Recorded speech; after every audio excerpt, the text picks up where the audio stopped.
All right, folks, coming up on Roland Martin Unfiltered for Thursday, January 10th, 2019, the federal government shutdown enters its 20th day, and federal workers were pissed off, marching from the AFL-CIO headquarters to the White House, demanding an end to the shutdown. They were joined by several members of Congress. We will hear from those workers as well as those members of Congress on today's show. The deconstruction of white supremacist Congressman Steve King of Iowa will commence in about 3 damn minutes. Of course, he had an interview with the New York Times where he said, hey, what's wrong with the term white supremacist? I'm gonna let your ass know on Roland Martin Unfiltered. Trust me, y'all don't wanna miss this. The African-American man found dead at the home of a major Democratic donor in LA has been identified. It's the second time a black man has died in 18 months at the home of Ed Buck. And all of a sudden, folks in LA who are white and gay are finally speaking up. And even national media is paying attention. Where in the hell have y'all been? WFAA's TV, Dale Hansen, delivered a strong, stinging commentary on racism in the NFL, saying it's white privilege the reason Cliff Kingsbury has gotten a job in Arizona as the head coach. Yet brothers can't seem to get any jobs this year. We'll talk with Dale Hansen right here on Roland Martin Unfiltered. Also, the Political Action Committee, Democracy for America, which was born out of the Howard Dean campaign, gets a new leader. She's a sister, and she's black. That's right. My conversation with Yvette Simpson on the show. And it's going to be a post office named after a brother who was lynched. And he was a postmaster. We'll tell you who he is. And Alpha Kappa Alpha being sued by a mother who says hazing caused her daughter to commit suicide. And our series continues profiling HBCU professors. We'll talk with a professor at Virginia State University who's focused on urban agriculture. That's right, trying to get y'all to farm in the hood. Calm the hell down. We'll explain. It's time to bring the funk on Roland Martin Unfiltered. Let's go. He's got it. Whatever the miss, he's on it. Whatever it is, he's got the scoop, the fact.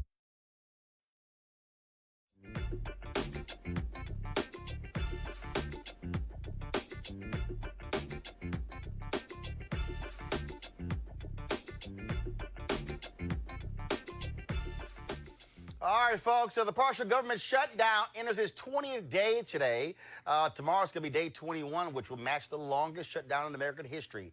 800,000 federal workers are either furloughed and at home are working without pay. Well, a bunch of them today went to the AFL-CIO headquarters, which is right across the street from Congress. And so, guess what? They were there protesting, saying, we want to go back to work. So I decided to drop on by and shoot some video and talk to some folks there. Of course, now while they were doing that, you still had folks on Capitol Hill who were arguing back and forth. Now you got Republicans who want to call for a national emergency on the wall. You got Donald Trump saying, I'm not going to sign anything unless we deal with this whole issue. And this is some of the video shot earlier of the protesters. And so there were folks out there who were black, who were brown, who were white, working with all kinds of different federal agencies. You have folks out there who are air traffic controllers who are working for free. Individuals who say, look, we got to pay house notes, we got car notes, you name it. We got all of that. And so I had an opportunity to, and also TSA inspectors also will be quitting left and right as a result of what's going on, which will mean we're going to have long lines as well. Also, those protecting food safety in America. Also, that has stopped as a result. It is clear Donald Trump doesn't give a damn about these federal workers. He's totally focused on his wall. You know, he was down in the southern border today with that fake media stunt down there, sitting here trying to draw attention to it. First of all, let's talk with the members of Congress. I talked with them outside of the White House at the rally. And here's Houston Congresswoman Sheila Jackson Lee. Voting one bill after another. I know that. And if he calls for the emergency order, we'll open the government and we'll just have to sue him on the order. But we want people to be paid. We want to be paid now. So I was just on the floor managing the ag bill to open up ag. And we're going one by one for all these federal workers. because tomorrow we know that they will never change. We are sending members home to tell our TSO officers, thank them and our air traffic controllers, because they have the security of the nation, the real security of the nation, in their hands. So I just want to thank you very, very much. I ran down here so that I could do it in between votes to say that we are with you. I'll let the folk know that you are here and we are you. We are working for access to credit unions, to access to government workers, as you well know, the letters, and I made myself available to any of my government workers. I will call utilities, mortgage, anybody personally, but we want to open the government now. And I love you. I love you so much. Thank you, Senator Roland. Thank you. We're going to tell him. We want it open now. He's going to see us over and over again. There is no excuse. We have all the bills. They are bipartisan bills. We put them on the floor. But let me say this. Leader McConnell has got to do his job. He does not understand the Article 1 is the House and the Senate. It is the United States Congress in the Constitution. Article 2 is the executive. None of them can tell the other one what to do. The judiciary is the third. We have to do our work, and then the president has to do his work. But the president doesn't tell the Congress what to do. First of all, they call us congressmen and women, but we're representatives. This is a representative government, and these are the people that we're accountable to. We're responsible for their livelihoods, for the safety and the health of their communities and their families. And the current occupant of this White House is threatening all of that. Yesterday I met with air traffic controllers, TSA workers that are bringing their kids to work because they can't afford child care. I just spoke with someone there who's been working for the EPA for 32 years in the enforcement office, and that work is not being done, putting Americans at risk. So I'm happy to be here in solidarity. I wish I didn't have to be, that we have to fight for basic respect, no work, you know, no work, no peace, no pay, no peace. And I'll be here until this is over. Because federal workers provide essential services that every one of us as Americans depend on, from the TSA to Veterans Affairs, Treasury workers. People may not get their IRS refund checks this year because people aren't working right now answering the phones at the IRS. So this affects everybody. It's why we're demanding that the President and Senator McConnell pass the House-approved bill so that we can put people back to work with pay. All right, folks, and of course, those government workers were not happy at all, and here's some of them. I'm accountant with EPA. Why was it important for you to be out here today? It was very important for me to be out here because all us that's in the unions are affected by the government shutdown. Tomorrow we won't be getting a paycheck. We have bills to pay. We have a person that's in the White House that do not care about the average American. He's shown that, he's proven that, and today is a prime example of, based on how he responds in the White House and how he managed the government. It's a prime example of what we have today. Shut down, people out of work for nonsense. I would tell Trump that he need to do his job, which he actually didn't really get in. He stole his way in the White House. And he needs to open the federal government back up. And Mitch McConnell needs to put the bills on the floor so the Republicans can vote for the federal government to open back up. Because some of the Republicans want the federal government to open back up. But Mitch McConnell won't put the bill on the floor to open it, to come to a vote. Mitch McConnell won't do it. So he needs to do his job what he got elected for. Which department you work for? I work for United States Census Bureau. All right, then. Yo, what happened to the other federal worker? Wait, one more on there. I can't believe that. So it was another brother who I talked to. We played the video earlier, had this sign out there. This brother's a 9-year-old son, and he said he had to explain to his son how the life is about to change and what was a trip. We had the video earlier. He had a sign, had all of his bills. Had all of his bills in terms of what his mortgage was, his car, his food, and everything, and saying, look, beginning today, he can't feed his family. He said that this is how it's going to be affected. Now he has to explain. So that's the sign right there. So I don't know what happened to the interview. I talked to the brother, but yeah. So that's the sign there of his various bills, and so yeah, we should. So between now. Get the interview so I can go and play. I got to get the brother some air time. All right, let's go, y'all. Joining us right now is Deron Cloud, who is organizing food banks for unpaid workers. Welcome to the show. Thank you. It was good to be here. So this is also, there's a story of Loudoun County. They're also considering passing an emergency measure to increase funding to food banks to pay for to help folks with federal workers. And there are people out there who are being asses about federal workers, folks like Donald Trump, who are like, okay, you know, y'all can do whatever. Even they're telling the people at the Coast Guard, oh, have a garage sale. I mean, just the absolute arrogance and the dismissive attitude towards federal workers. As Nancy Pelosi said, it's not like they can be like Donald Trump, go ask daddy for a loan or ask daddy for some money. These are people who literally live paycheck to paycheck. It insulted my conscience. I looked at it and I couldn't believe when you talked about that Coast Guard thing. And I felt, because I'm a playwright, I said, I feel like I'm looking at something scripted. I'm looking at something that's just been written to be funny, because I can't believe they're saying this to people who have to pay bills. And that sign you just showed, I mean, that sign says it all. I mean, I get goosebumps because this is what people are facing. And as for me, that's why I said we have to do something about it. And again, what I hope folks understand, and one of the reasons why I talk to some of the workers out there, is because there's somehow this belief that, oh, no, they'll be all right. Okay, but if you're watching at home right now, imagine you going to work. Imagine you going to work and putting the work in, but you're not getting paid for it. And then there's a possibility that if they, first of all, we don't know how long it's going to last. You've got Lindsey Graham now telling Donald Trump to declare a national emergency to fund this wall. He's saying, I'm not going to do it. He's definitely afraid of people on the right, them criticizing him. And so he might be so spiteful where he'll say, and he's already said it, I'll let it go on for years. I don't care. Right. Well, you know, that's one of the reasons I do the feeding, because as a pastor, I'm on the front line. And on the front line, I started doing, we're doing an event this weekend. And on the front line, I literally had a sister working on this and then found out she was furloughed. And so she said, this is keeping me from being afraid because I don't have anything to do, and I'm only going to be able to make it one more week.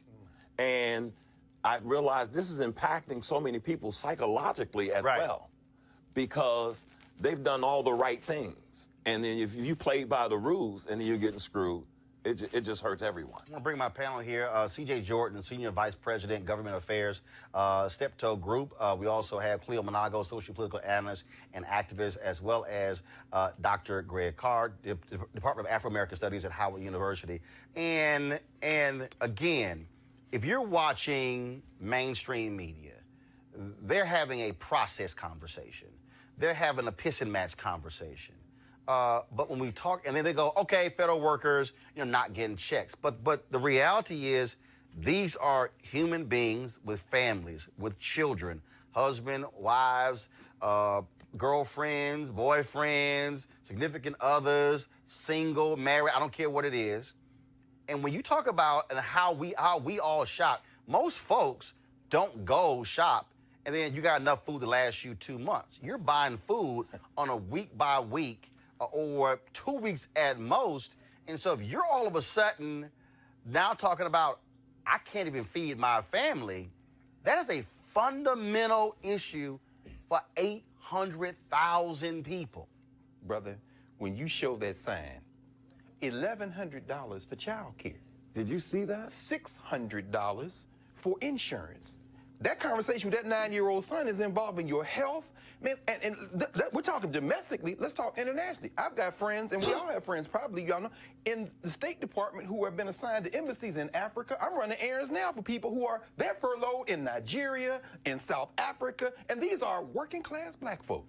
It ain't just black, it's brown, it's white. It's That's the other piece. People understand when you say federal workers, not just those in the U.S., those who are living abroad. That's exactly right. Voice of America. I did an interview today on Martin Luther King, for something from Martin Luther King. The sister is from Senegal. They've been furloughed. They're working, and she said she's got a family. And we're sitting there in the interview, and she's sitting there like, I don't know what I'm going to do. These are working class people, bro. CJ? I think, look, the president is compassionate. He understands the I'm sorry, gravity. hold up. Which president? President Trump. And he understands the gravity of this. But he's also dealing with the fact that last month, 32,000 individuals came across that border illegally. And that is also have to be dealt with. Now, the president... CJ, I'm being honest. No. The president did give some numbers to Nancy Pelosi and said, we want to work with this number. I'll come down and let's deal with DACA. Hold on, let's back up here. If I recall, let me just let me just make sure. Let's see if this timeline is correct. If I recall, the United States Senate passed a bill to fund the federal government.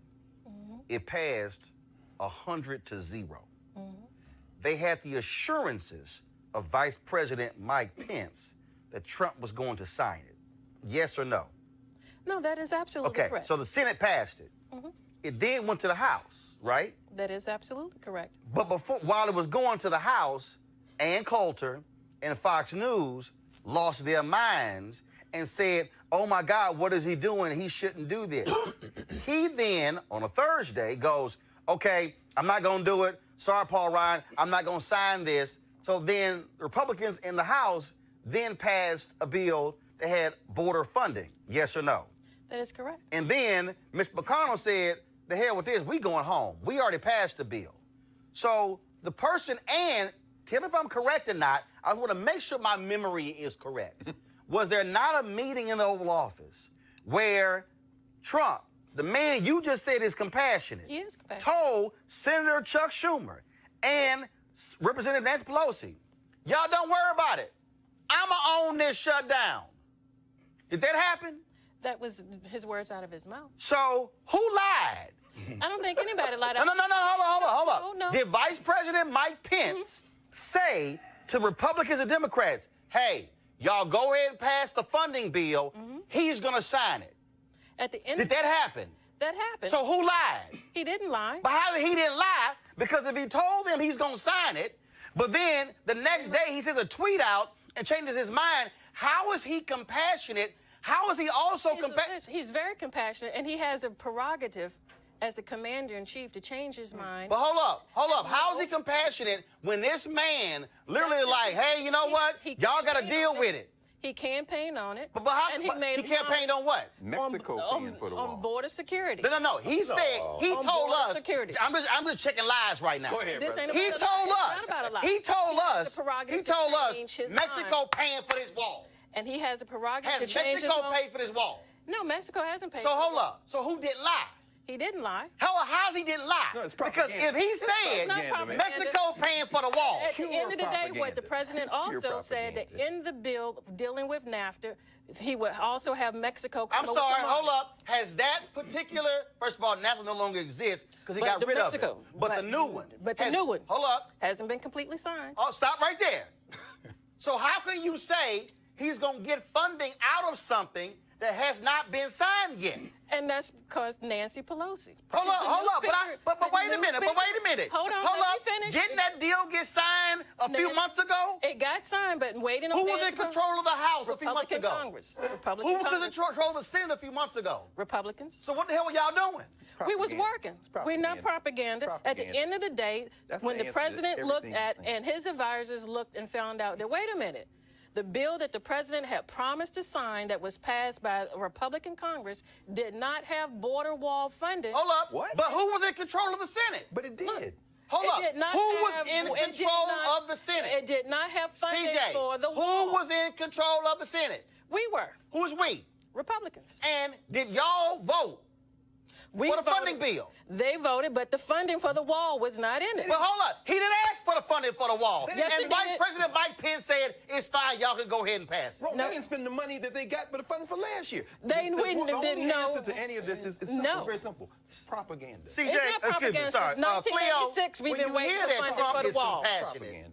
Go ahead. He's compassionate. Well, see, from my perspective, well, frankly, I was kind of surprised to hear the term compassionate coming from Trump. But what's missing so far from my perspective from this conversation is priorities, white power and control priorities, Trump, for lack of a better term. All this stuff y'all talking about, there is not what also the people like Trump who are in charge of these decisions don't have the same class challenges that these people have. They can't fathom them. As a matter of fact, in most cases, they look down on them. Like, you poor people can't even eat.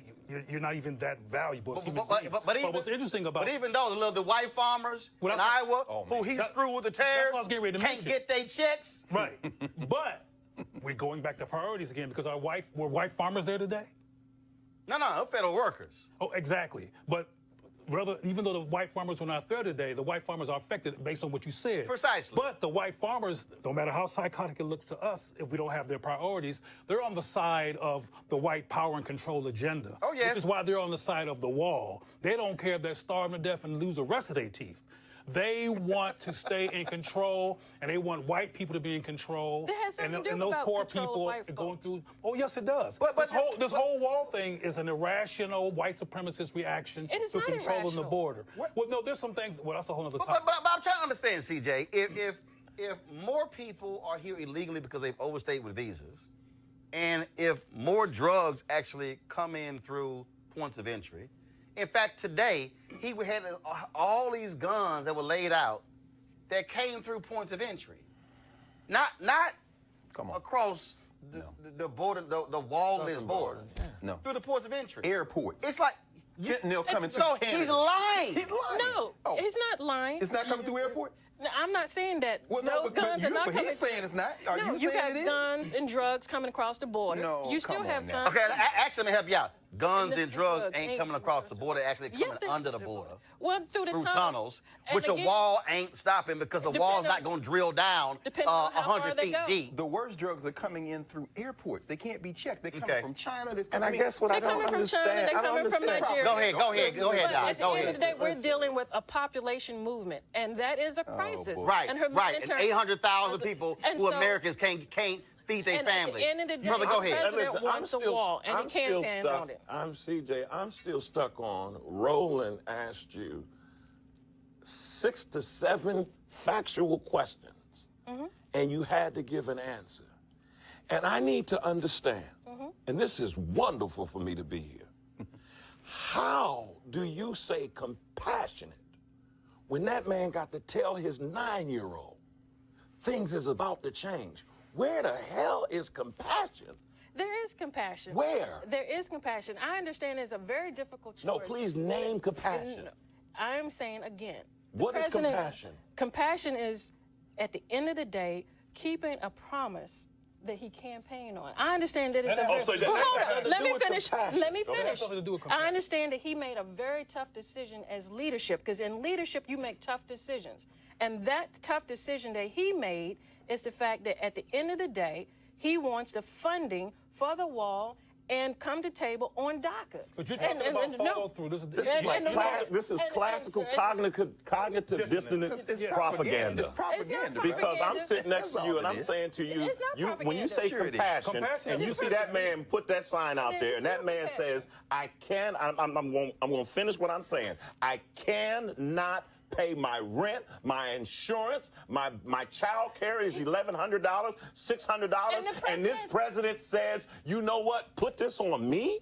He understands that. And the bottom line is, he understands when you're in leadership, you're going to make very Sister, tough you decisions. fallen into the miseducation. I'm not miseducated Yes, at you all. are. Cleo, And make so, your final at the end of comment. the day, My final comment is that the question which raised my brow, the statement that raised my brow was the term compassion. Right. He asked you about compassion. Roland has asked you about compassion, and your answers have nothing to do with what compassion means, which means caring, He does which means care. being concerned. But I mean, you're saying that you're saying that rhetorically, and I think he does care about his agenda. Right. He's a care about he cares about following through with what he says he's going to do for the white nationalist agenda. Not for but white when it comes nationalist to agenda. caring about human beings, he's not caring. And I want to close this. I want to be redundant. He does care You about have human not beings. responded to the question about compassion. You talked about follow through. Trump said he's going to get the wall up. So he's going to get the wall up any way he can, by any means necessary. But that has nothing to do with the phrase CJ, compassion. I'm going to give you your last word before I go to my next Yes. story, but you're going to have to define me how he compassionate. I mean, I need to see president- something tangible. I need to see the something that's president real. understands the fact as a leader, he's going to make tough decisions. He is not oblivious of the fact that, guess what, there are 800,000 people that he is commander-in-chief of that are furloughed. He is not oblivious to that, and the people that advise him recognize that. But at the end of the day, Stephen Miller damn sure don't. He ran on the fact, I want a border wall, and he's also said to the Democrats, let's do a deal on DACA. He ran on I want a border wall, and for 2 years. 2 years. He had a Republican-controlled House, a Republican-controlled Senate, it had the White House, and they did nothing. They had the votes to get it done. They didn't have to ask Democrats to get it done. They did nothing. N-O-T-H-I-N-G, all caps, boldface, italicized, underlined. And if you couldn't do a damn thing when you had the power, well then, don't come whining now. Because Speaking at the of power, end, then you didn't have enough votes. Speaking of, you had the votes. You didn't want to act, but you had no guts because you wanted to pass a $1.5 trillion tax cut for the rich, which has also caused the deficit to explode. That's what you were more concerned about. But let me go on to you got opportunity zones when you ain't shown one opportunity yet. All you had was a news conference, and I've been covering it. Let's go to my next story, y'all. We've had several NFL coaches who've been fired this year, a whole lot of them black coaches. And now, of course, you have the Arizona Cardinals hiring Cliff Kingsbury, who was fired by Texas Tech after going 35-40. Now, look, he's a brilliant offensive mind. He was an offensive coordinator at Texas A&M under Kevin Sumlin. Did a great job, but I'm just trying to figure out, is that what happens when you get fired on the college level and then you get one of 32 most prominent jobs in all of sports? Well, last night, Dallas TV anchor Dale Hansen of WFAA TV had this spot-on commentary. Check it out.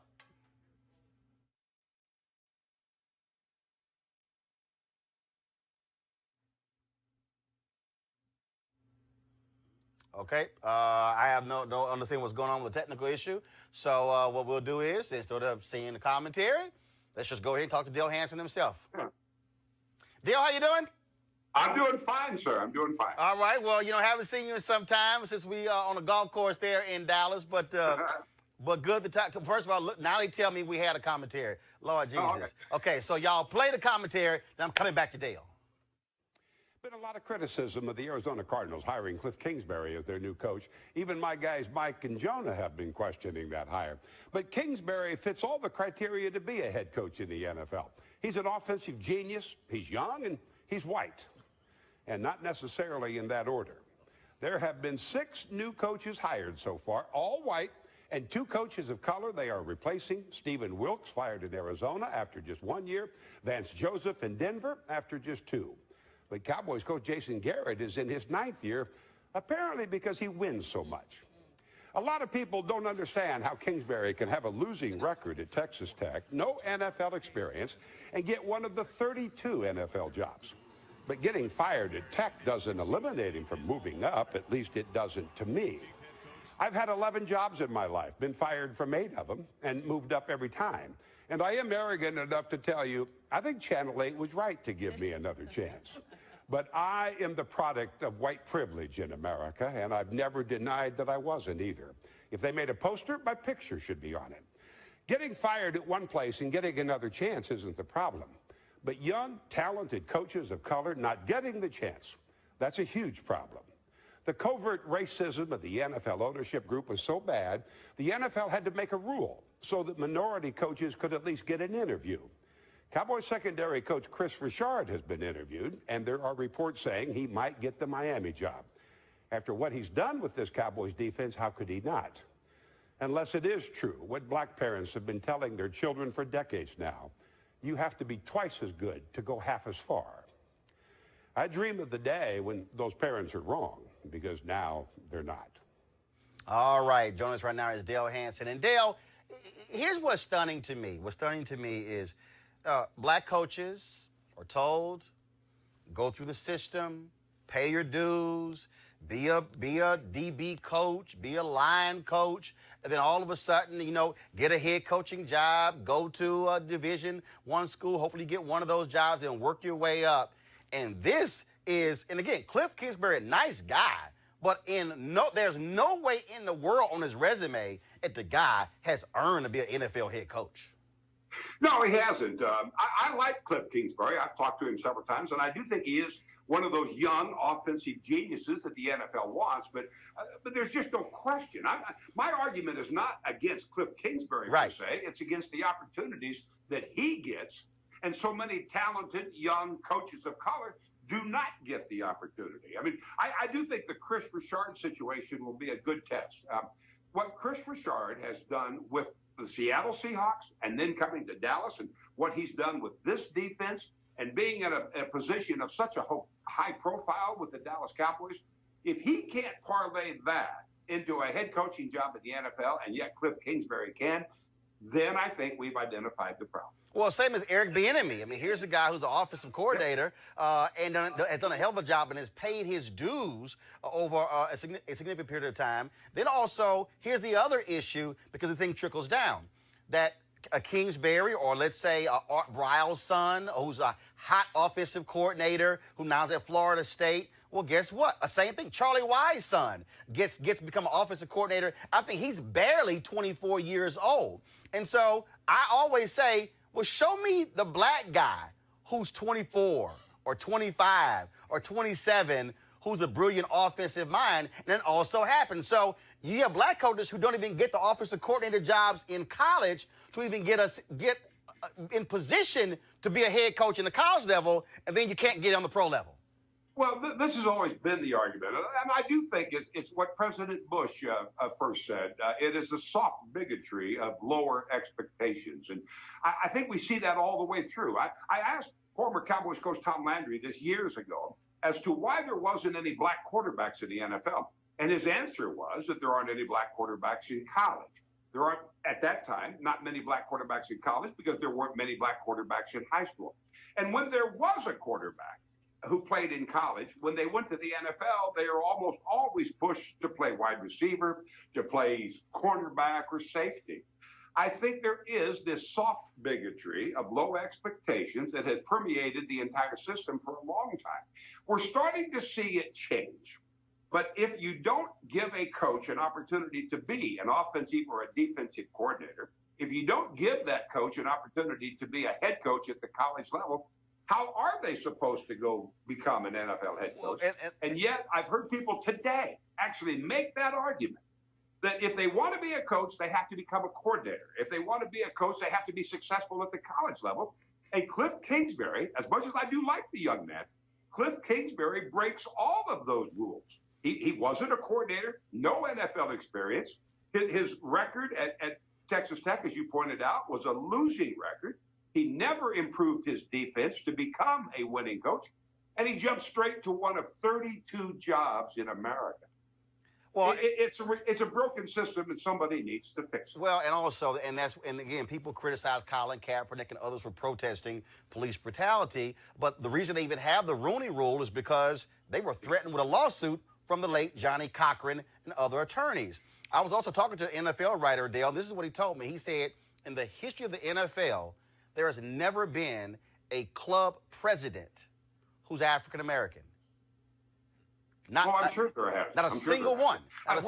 We're doing a follow-up on this, or at least we will be in the next couple of days, because of just what the issue has become. How many black general managers do you have in the NFL? There you go. Ozzie Newsome in Baltimore. There might be one or two others. How many black coordinators do you have in the NFL? Not many. And this is in a sport that is dominated by the young black athlete. I mean, the black athlete makes up about 70% of the NFL rosters. And yet, for some reason, they just can't seem to find the young or even the old black head coach who can motivate and lead a football team that is 70% of color. And I think there again, it is simply the covert racism of the ownership that has been in place for such a long time. And when you see it repeated over and over and over, with coaches not only being given opportunities that a coach of color can't get, and then you see coaches who have failed at the NFL level and get 2 and 3 opportunities to try it again, and yet there is no young coach of color that might have deserved an opportunity. It's not right. I mean, the bottom line, I think we all know that it's not right. I do think it's getting better. I do think it will change. The reality is it just won't change fast enough in my lifetime. Well, I'll tell you what, it is interesting that Kingsbury served under Kevin Sumlin at Texas A&M. Sumlin, very much a winning record at the University of Houston, very much a winning record at my alma mater, Texas A&M, and he's now at University of Arizona with the Arizona Wildcats, but the guy who coached under him is the head coach of the Arizona Cardinals.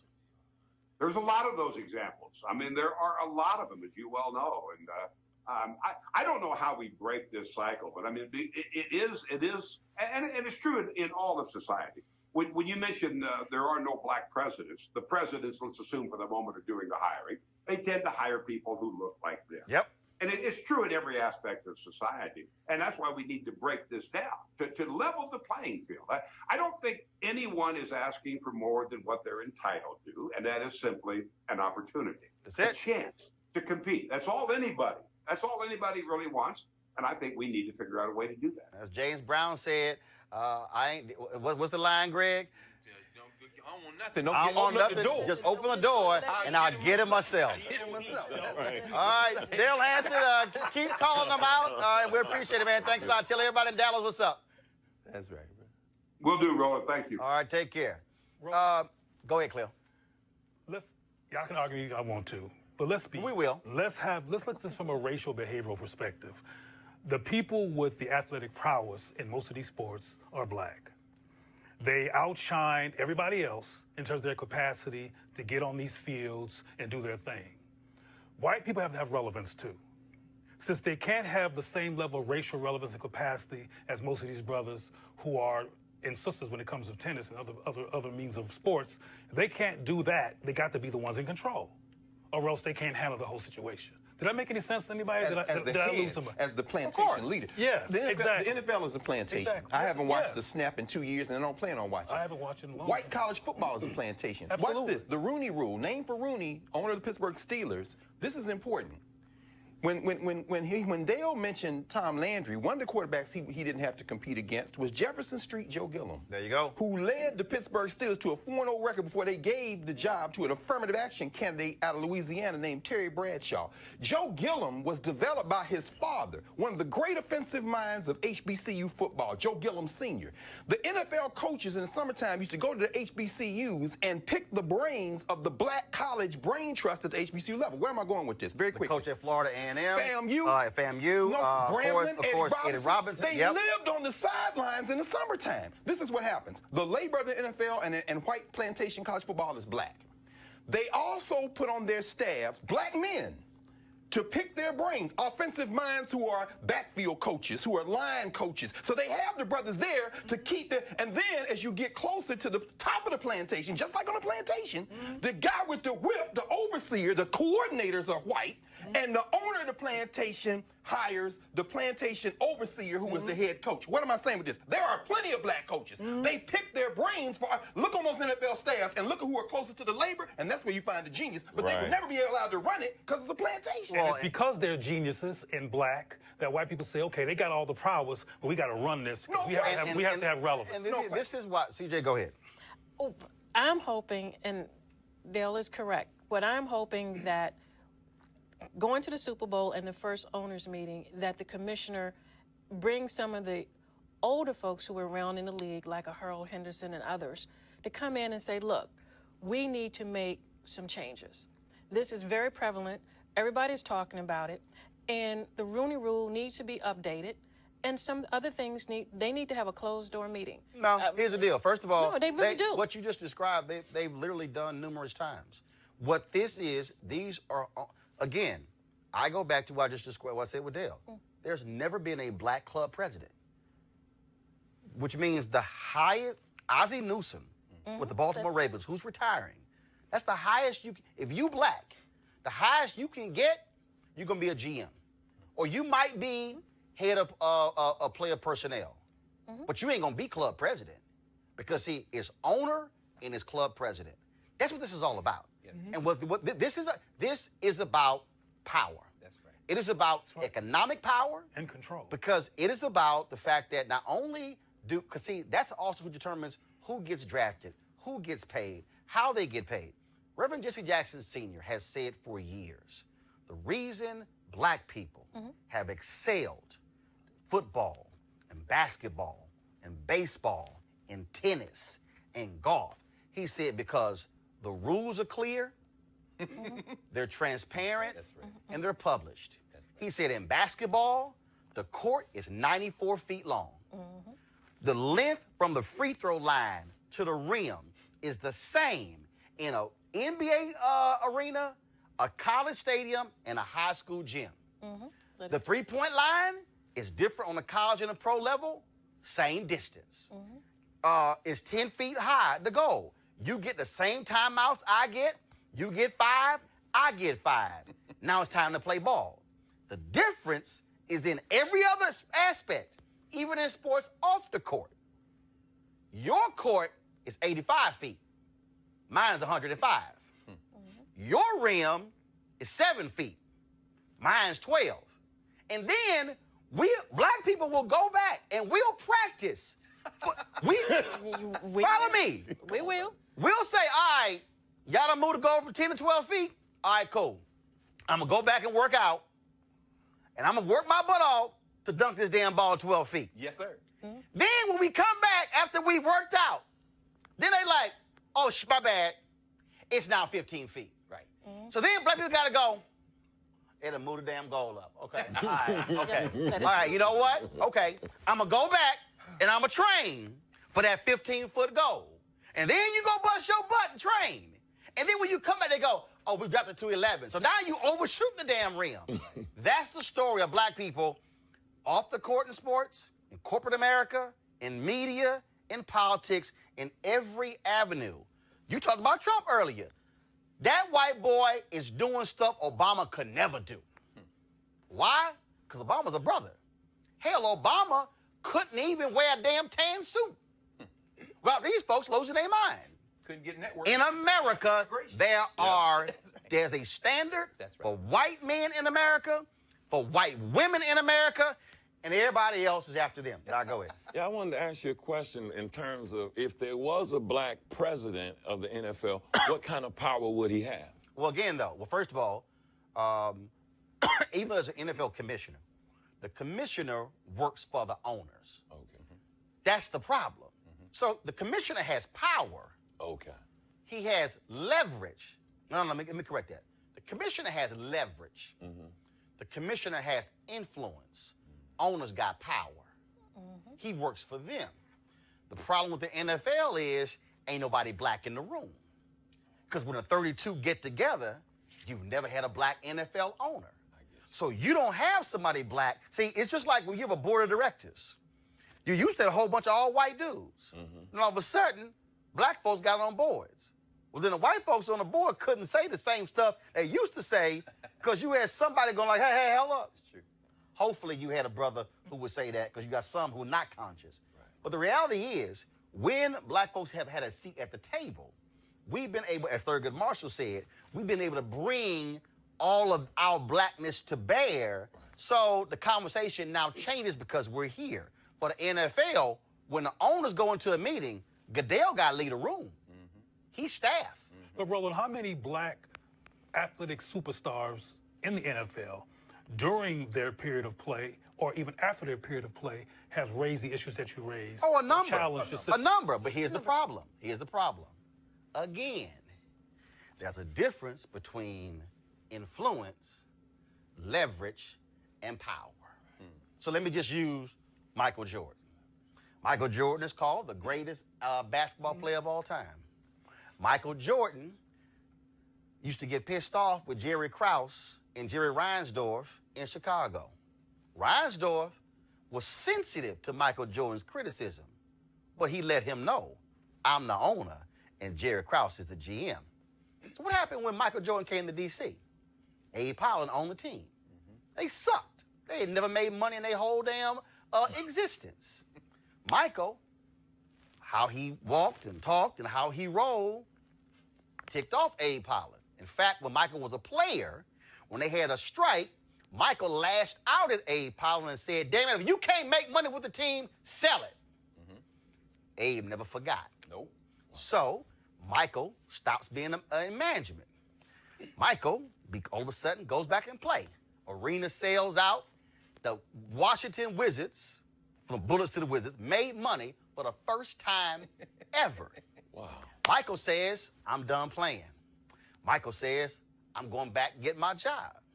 Michael walks into the meeting with Ted Leonis, Come on, brother. who's now the owner of the Washington Wizards.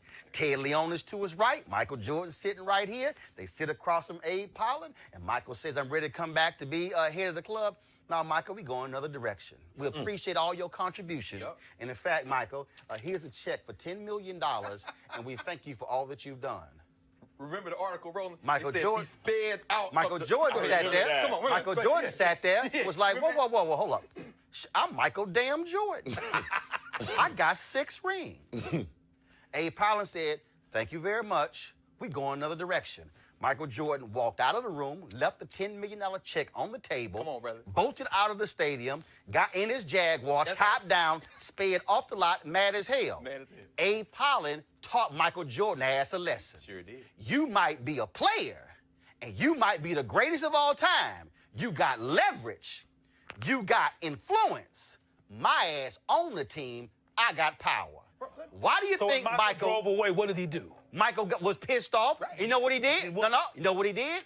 He went to North Carolina and went to Chicago, and he said, I'm buying my ass an NBA team. He got close to owning the Milwaukee Bucks, and then Herb Cole decided to say, I'm going to keep owning the team. And then when Bob Johnson screwed the Charlotte franchise up, Michael came in and became the owner.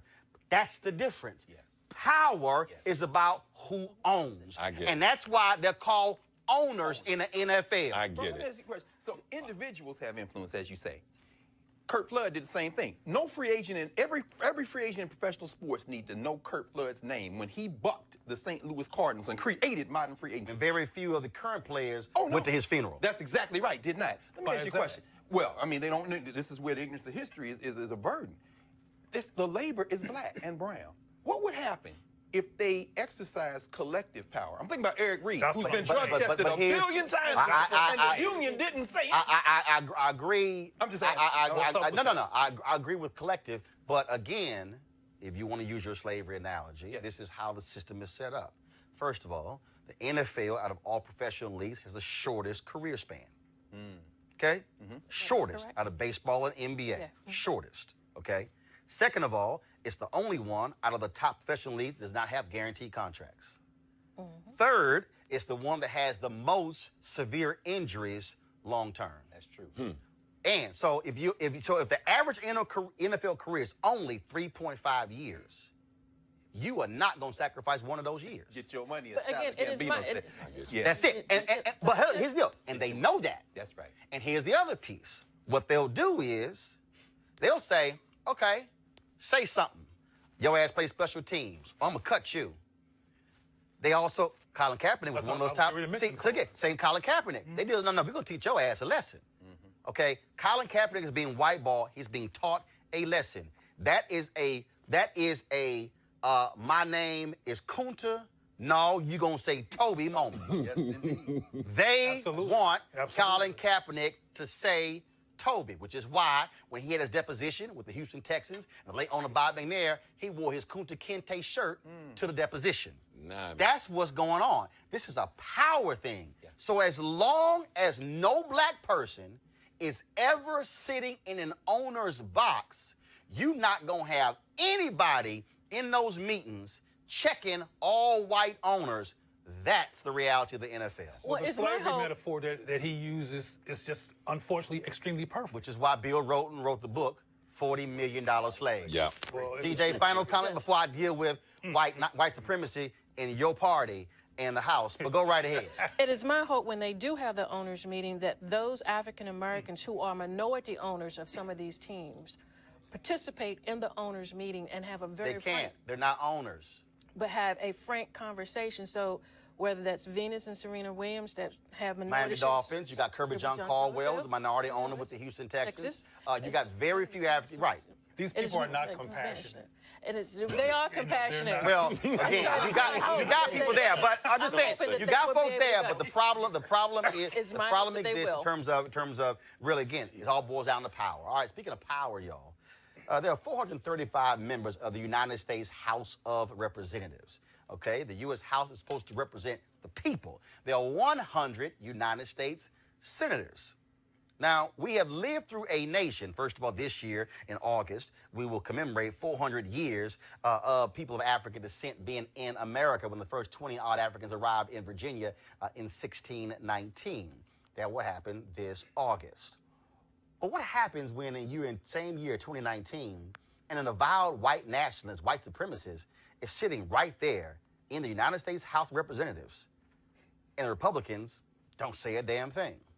Today, the New York Times had an article, folks. In that article, it was the headline of their article said, before Trump, Steve King, can you see my iPad, please?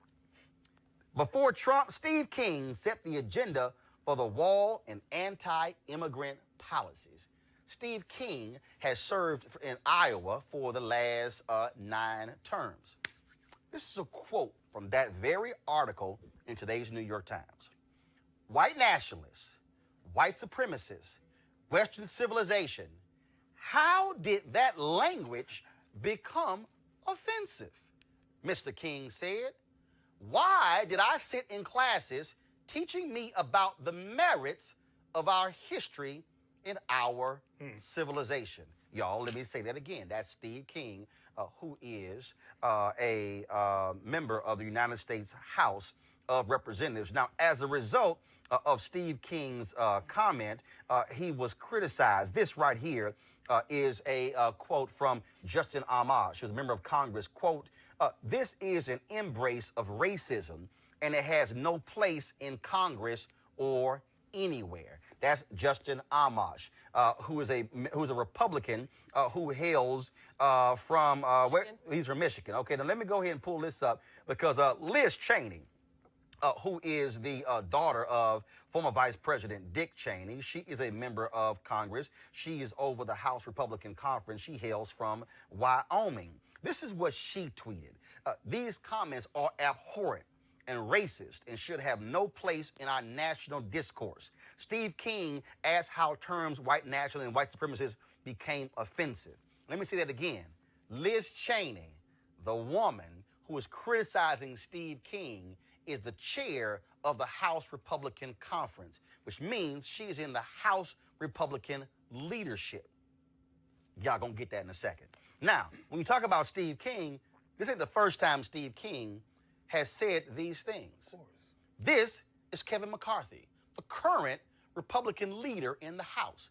This was prior to November election when Steve King was running for office. Quote, we watched a new freshman stand up, use this, no, I'm sorry, this is the comment where he criticized the sister from Detroit who called Trump an MF. Quote, we watched a new freshman stand up, use this language, get cheered by their base, and we watched a brand new speaker say nothing to her. Y'all, let me just real quick here.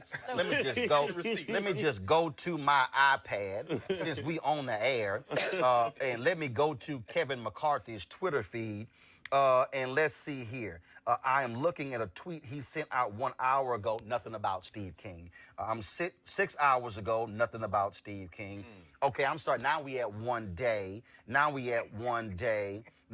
So basically, I see nothing from Kevin McCarthy critical of Steve King. Here is Jim Jordan. He is, of course, Republican congressman from Ohio. If you needed any more proof that Democrats are more focused on stopping President Trump than securing the border and helping the country, look no further than Rashida Tlaib's comment, we're going to go in there and impeach you know what? They can't help themselves. Hold on 1 second right there. So since that was Jim Jordan, let me go on back to Twitter right here, and let me just type in Jim Jordan, and let me see if there's anything on Representative Jim Jordan's Twitter feed.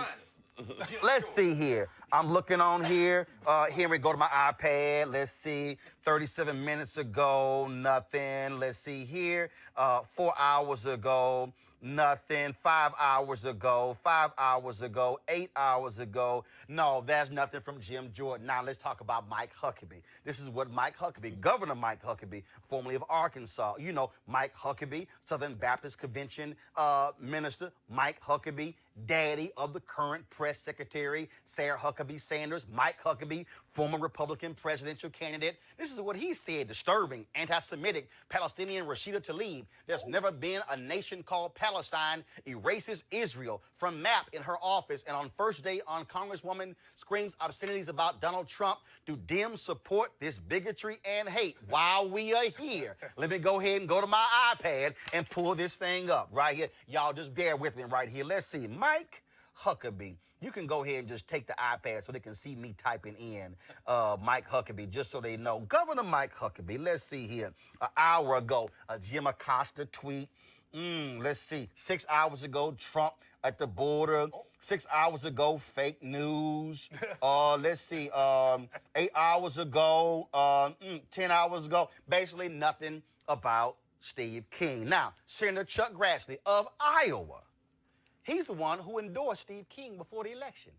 This is what, so Chuck Grassley, he actually endorsed him and talked about how he'd be good for Iowa. Now, he's made racist comments before. Now, after this thing blew up, oh, by the way, hold up. I'm sorry, I didn't pull this up because here's the other issue, y'all.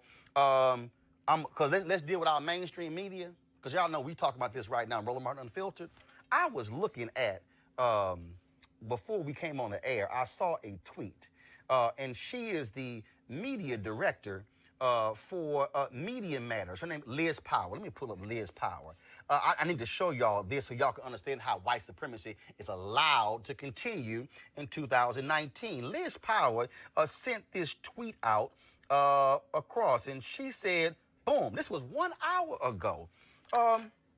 Liz Power tweeted, I can't find a single mention of Steve King on Fox News, CNN, or MSNBC so far today. How/why is this not a bigger story on cable TV? Let me unpack that, y'all. Here you have a sitting member of Congress, Republican from Iowa, who says, how did white supremacy and white nationalism become a bad thing? And the cable networks, MSNBC, liberal, CNN, Trump loves called liberal fake news, Fox News, no, they weren't going to say a damn thing. They haven't said a word. I do recall Jake Tapper talking about Louis Farrakhan and Keith Ellison. Of course. I do recall. Come on now. Fox News talking about Keith Ellison and talking about Rashida Tlaib. Yes. MSNBC even talked about Rashida Tlaib and her calling Trump, we're going to impeach this MF. But you mean to tell me in a 24-hour news cycle, not one mention of of what Steve King had to say in the New York Times, not in the Pasadena Times, not in the Toluca Times, but in the New York Times, front page. Now, after all this criticism, y'all, Steve King realized that he had to make a statement. So this is what he put out today. The New York Times is suggesting that I am an advocate for white nationalism and white supremacy. Stop. Come back to me. He said the New York Times is suggesting, y'all, the New York Times was quoting him. That was a quote. It wasn't, they didn't imply it. We're not inferring it. It's what his ass said. Let me keep reading. I want to make one thing abundantly clear, because you know there's some white energy behind that. I reject those labels and the evil ideology that they define. Further, I condemn anyone that supports this evil and bigoted ideology, which saw in its ultimate expression the systematic murder of 6 million innocent Jewish lives. Stop! Wow.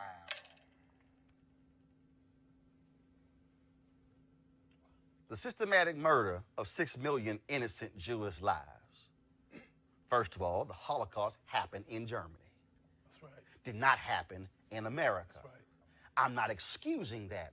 I'm pointing you the geographic boundaries where it happened.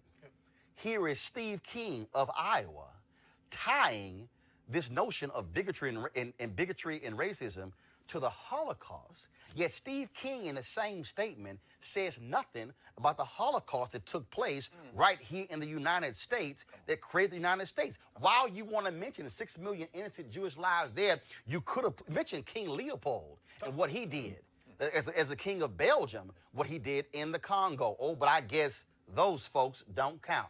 Let me go back to his statement. This is what he said. It's true that like the founding fathers, I am an advocate for Western civilization's values and that I profoundly believe that America is the greatest tangible expression of these ideals the world has ever seen. Under any fair political definition, I am simply a nationalist. America's values are expressed in our founding documents. They are attainable by everyone, and we take pride that people of all races, religions, and creeds from around the globe aspire to achieve them. I am dedicated to keeping America this way. This conviction does not make me a white nationalist or a white supremacist. Once again, I reject those labels and the ideology that they define. As I told the New York Times, it's not about race. It's never been about race. One of my most strongly held beliefs is that we are all created in God's image and that human life is sacred in all forms. Now, let me go ahead and help y'all out in the very same statement. Did y'all catch that little thing that we saw right there? First of all, in his statement, he talked about the founding fathers, and then he went on, because y'all, I deal in words, okay? And then he said this comment about in our papers. Did y'all catch that? Let me help y'all out. I want to break this down. Bring that beat back. I want to break this down. Quote, America's values are expressed in our founding documents. Okay, I'm going to read that again because some of y'all didn't get that.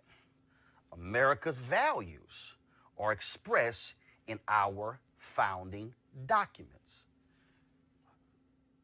Y'all, Steve King is showing you why he's a white supremacist.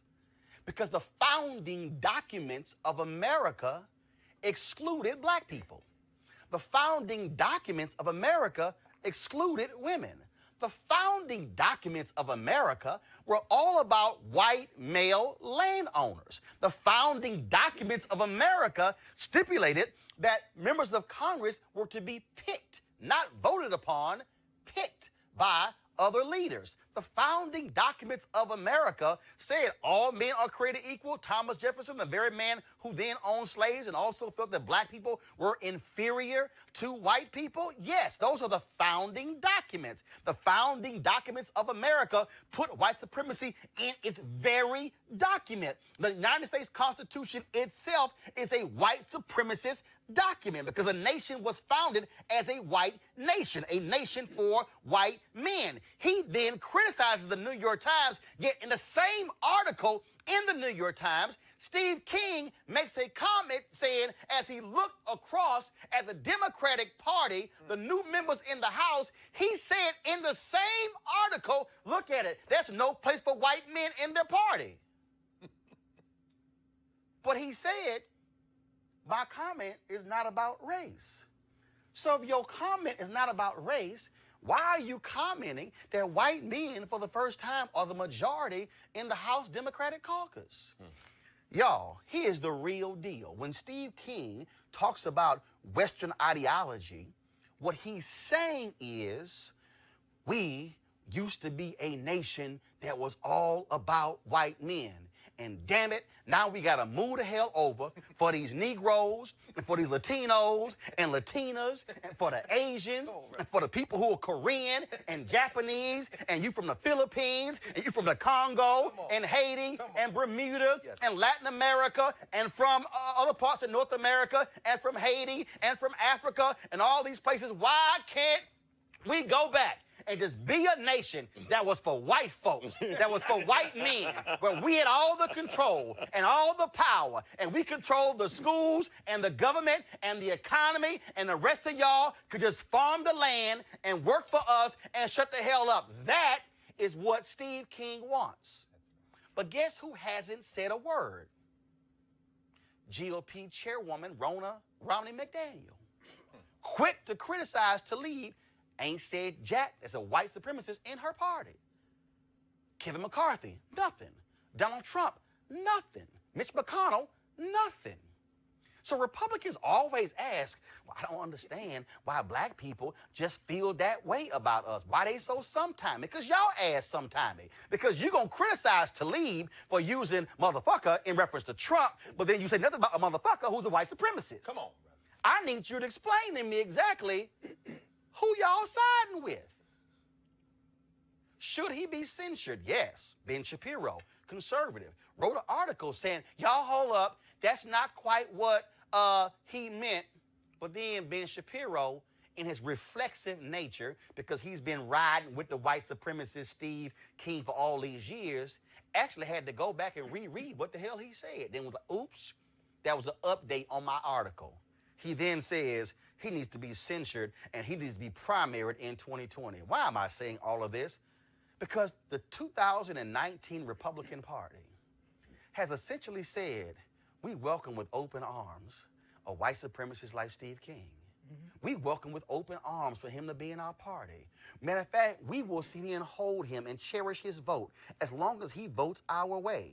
He is still on his committees. They've said nothing, and the media has been complicit because they refuse to say anything about Steve King. You know why? Because, see, we just gonna let that thing just slide. Because part of the problem is when you look in mainstream media in the executive suites, they look like the very country Steve King longs for. White men running everything. What y'all need to understand that this is the modern day Republican Party. And when Dinesh D'Souza sat in this studio and tried to talk about how Democrats were racist, and they were, I had to remind him, so were Republicans, and so were the Whigs and everybody else, because the reality is America was founded on a basis of white supremacy. That's what the fear is. Earlier, CJ talked about this wall. Why has Steve King talked about a wall? Why is Trump talking about a wall? I keep telling y'all, because they are scared of people of color. The reason the federal government is shut down right now is because of the wall. Because you know who is on the other side of the wall? People that don't look like Steve King. And the people who Steve King represent in Iowa are scared to death because they're like, my God, this used to be our country. When Steve King goes on Tucker Carlson and he's decrying, oh my goodness, what's going on? What happened to our values and our Western ideology? What he is saying is, what has happened? It used to be white people running everything. It's not our fault y'all stopped having kids. It's not our fault that in 10 states in America in the next 5 years, the white annual death rate is going to be higher than the white annual birth rate. And guess what? If every white person in America starts trying to pop out babies right now, y'all still won't be able to catch up. Here's the reality. We ain't going back. Y'all got to suck this thing up. In 25 years, by 2043, America's going to be a nation, majority people of color. And guys like Steve King, it's going to be tough for them. It's already tough for them because they just got to see all this blackness and all this brownness, and they don't know what to do.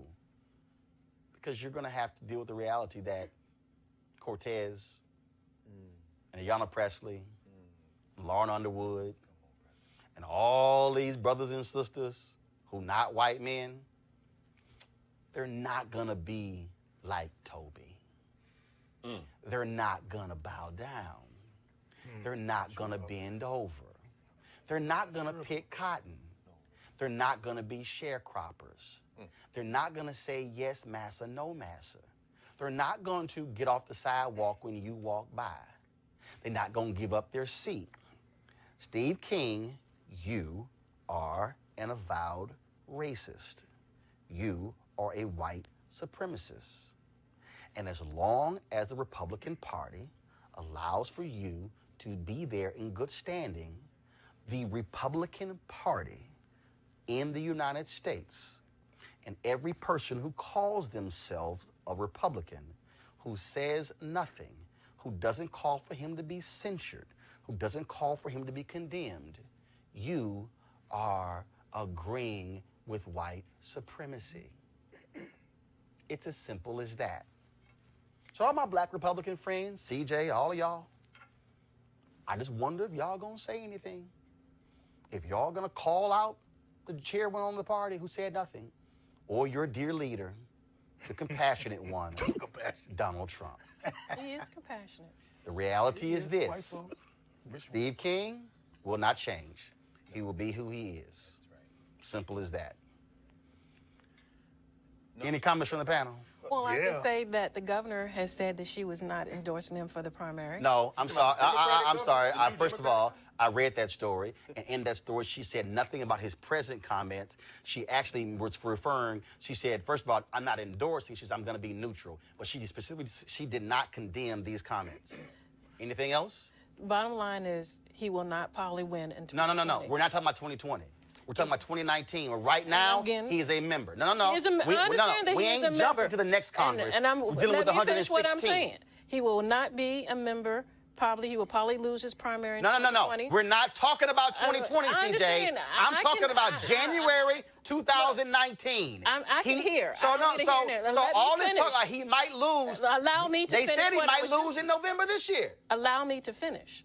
What's next? He will be primaried. You still talking about 2020? Can you stick with January 2019? I can stick with January, and I can stick with right now. Well, come on. Finish.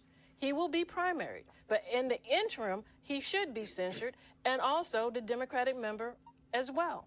But there needs to be... Oh, here we go. The Democratic member should be censored, but not the white supremacists. I said they both should. Impeach the motherfucker. This is the point with Rashida Tlaib. You see he put creature quotes under Palestinian? Did you see what this white supremacist did? Mm-hmm. This isn't even really about Steve King. Steve King, as Roland has said, is a litmus test of white supremacy. He says, drop white nationalists. I'm just a nationalist. When you drop white, you know what you do? You make it invisible. And the power of whiteness I don't agree is no. It's not a question of agreement, disagreement. Let's not even talk about it. And all this stuff he gonna lose next year, that man, Steve King, endorsed a white supremacist in Canada before the November election. Right, he endorsed a white supremacist in Europe, and the white folks, the good white folks in Iowa still elected him. And at the end of the day... Greg, go ahead, then Cleo. Very quickly. When you drop white in front of nationalists and just say nationalists, white is implied. The largest act of genocide in this country was the destruction of millions of Native Americans. 2 Native Americans joined the United States Congress. Roland is right. And abortion. They are terrified. You know why they're terrified? It's over, baby.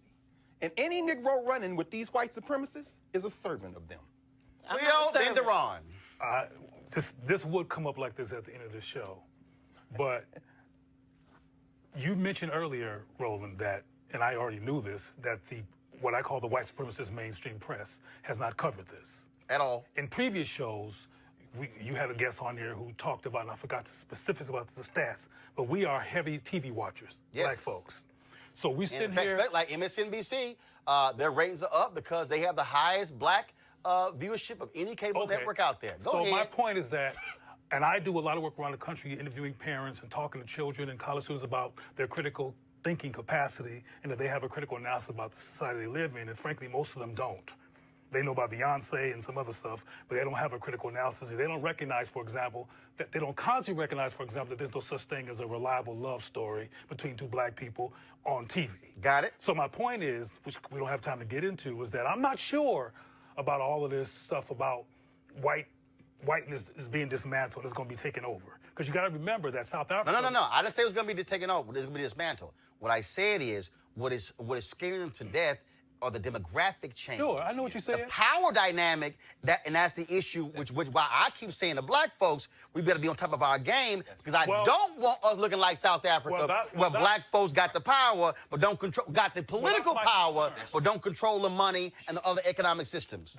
Gotcha. That's my concern. I didn't finish, but I'm going to try to do this. We don't got time. The bottom line is I'm concerned about that, because we need to have a show that talks about parents giving their children a critical analysis, getting them prepared to live in a society and prepared to have power. Right. And not as an accident, but as an intentional, purposeful life. Oh, yes.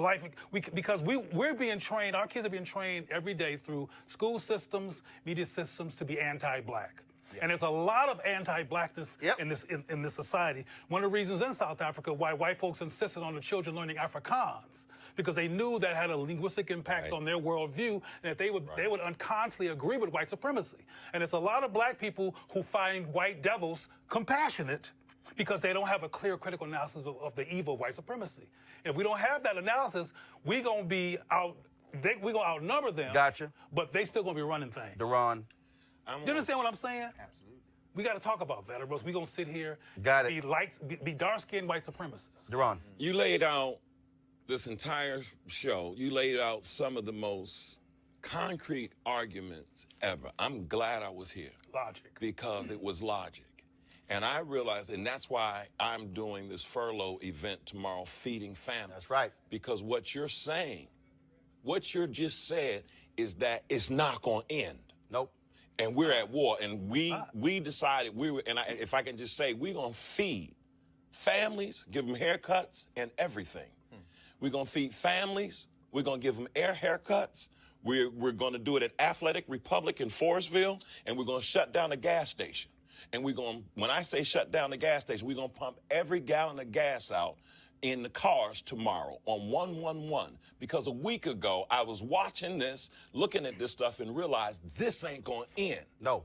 And what you're saying just changed my paradigm. Wow. When you said, and I understood this, but when you say, and that's why I was not trying to label my system, I said, but this is miseducation. Because you cannot say the word compassion. And my people are hungry and crying, and they are out begging on the streets in Prince George's County, one of the richest counties in the world, for food.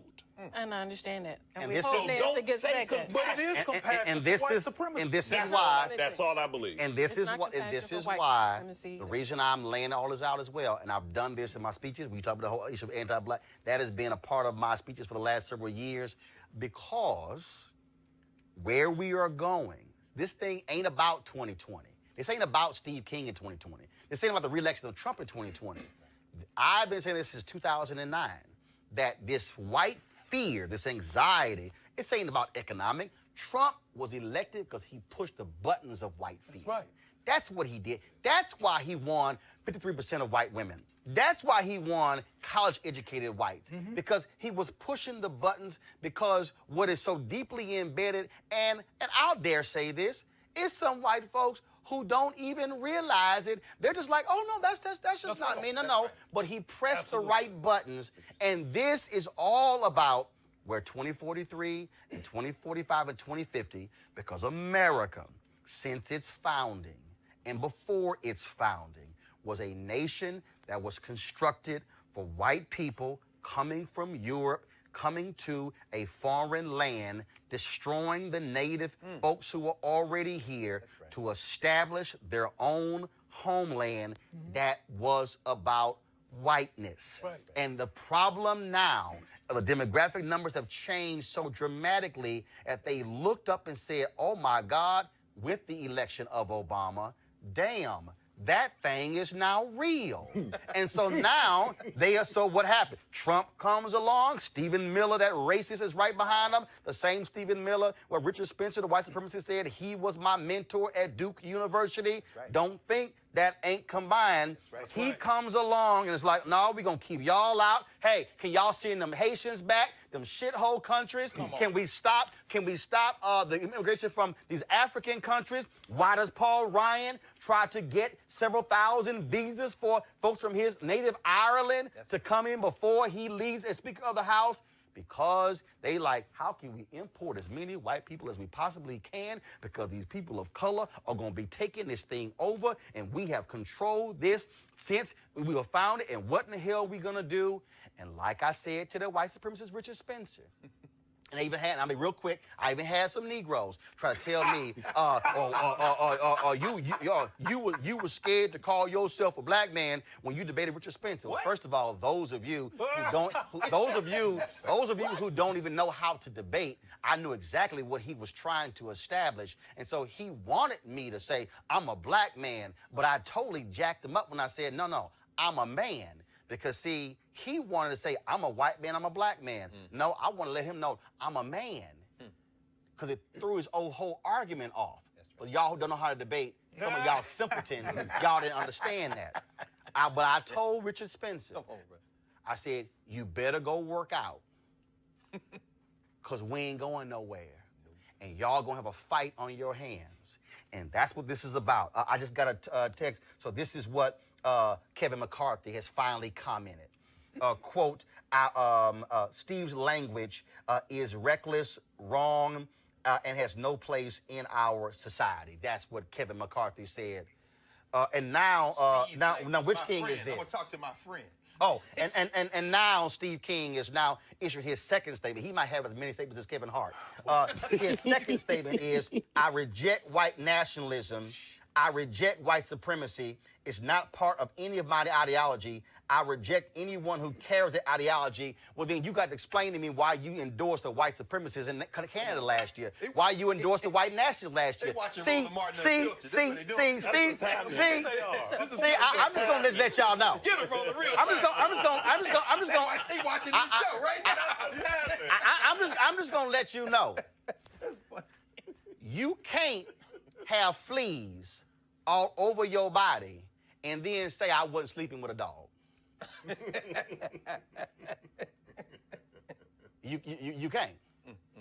You can't have a established record of being a white supremacist and rolling with white supremacists and kicking it with white nationalists and hanging with them and talking with them and eating with them and sleeping with them and saying that's my boy, that's my girl, and then say, oh, I reject all of it.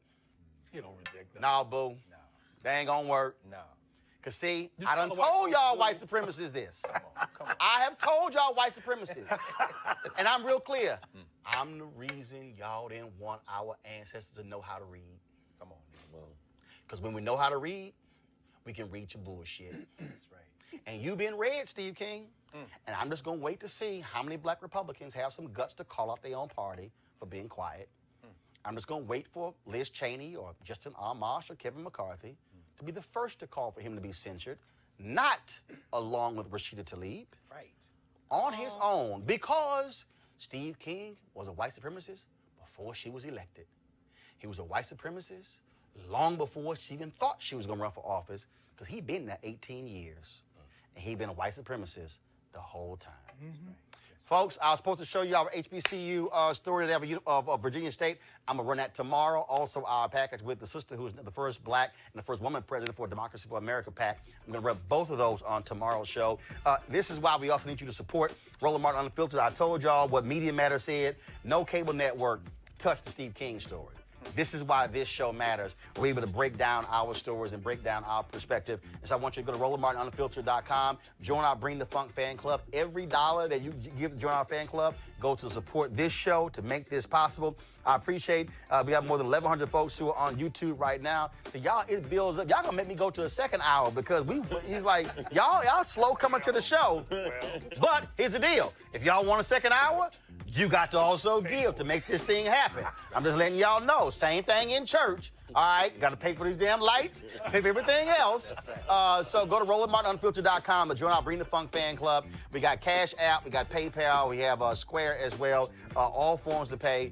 We appreciate that. And then, of course, on the Friday show, we're going to actually have the video of all of our donors who've given so far to make this show possible. And so we want you to become a donor. So don't just sit there and soak all this up and say, oh, man, the knowledge was great. Guess what? You got to fund your freedom and not hope somebody else funds your freedom. And then all of a sudden, when our shows get canceled, like News One Now did, y'all go, what happened? Because we don't fund our own freedom.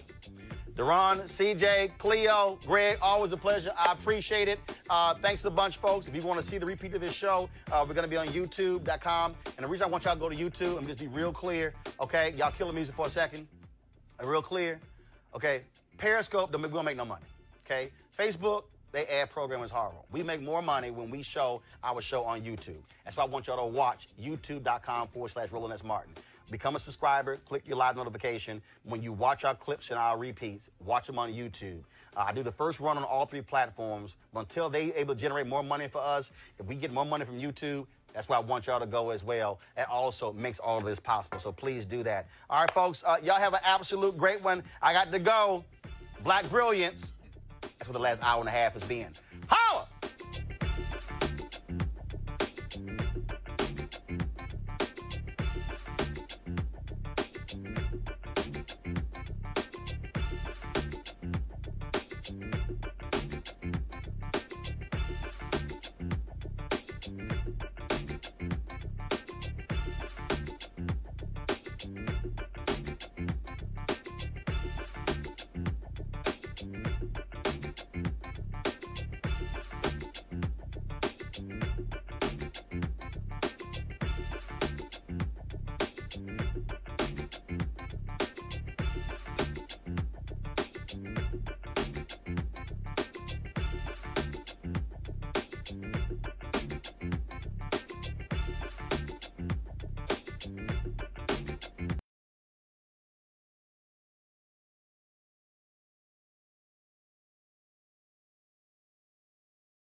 Hey fam, want to check out Roland Martin Unfiltered, the blackest show on all of digital, cable, and broadcast. Check out our audio podcast. There's only one daily digital show out here that keeps it black and keep it real. It's Roland Martin Unfiltered. Press play. You want to support Roland Martin Unfiltered? Be sure to join our Bring the Funk fan club. Every dollar that you give to us supports our daily digital show. There's only one daily digital show out here that keeps it black and keep it real. It's Roland Martin Unfiltered. Support the Roland Martin Unfiltered daily digital show by going to RolandMartinUnfiltered.com. Our goal is to get 20,000 of our fans contributing $50 each for the whole year. You can make this possible. RolandMartinUnfiltered.com.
All right, folks, coming up on Roland Martin Unfiltered for Thursday, January 10th, 2019, the federal government shutdown enters its 20th day, and federal workers were pissed off, marching from the AFL-CIO headquarters to the White House, demanding an end to the shutdown. They were joined by several members of Congress. We will hear from those workers as well as those members of Congress on today's show. The deconstruction of white supremacist Congressman Steve King of Iowa will commence in about 3 damn minutes. Of course, he had an interview with the New York Times where he said, hey, what's wrong with the term white supremacist? I'm gonna let your ass know on Roland Martin Unfiltered. Trust me, y'all don't wanna miss this. The African-American man found dead at the home of a major Democratic donor in LA has been identified. It's the second time a black man has died in 18 months at the home of Ed Buck. And all of a sudden, folks in LA who are white and gay are finally speaking up. And even national media is paying attention. Where in the hell have y'all been? WFAA's TV, Dale Hansen, delivered a strong, stinging commentary on racism in the NFL, saying it's white privilege the reason Cliff Kingsbury has gotten a job in Arizona as the head coach. Yet brothers can't seem to get any jobs this year. We'll talk with Dale Hansen right here on Roland Martin Unfiltered. Also, the Political Action Committee, Democracy for America, which was born out of the Howard Dean campaign, gets a new leader. She's a sister, and she's black. That's right. My conversation with Yvette Simpson on the show.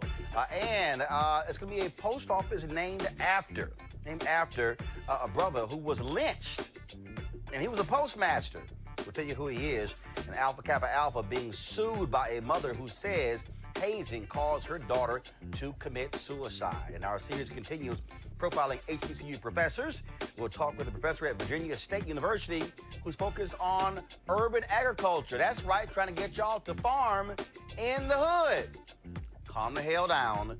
We'll explain. It's time to bring the funk on Roland Martin Unfiltered. Let's go. He's got it. Whatever the biz, he's on it. Whatever it is, he's got the scoop, the fact.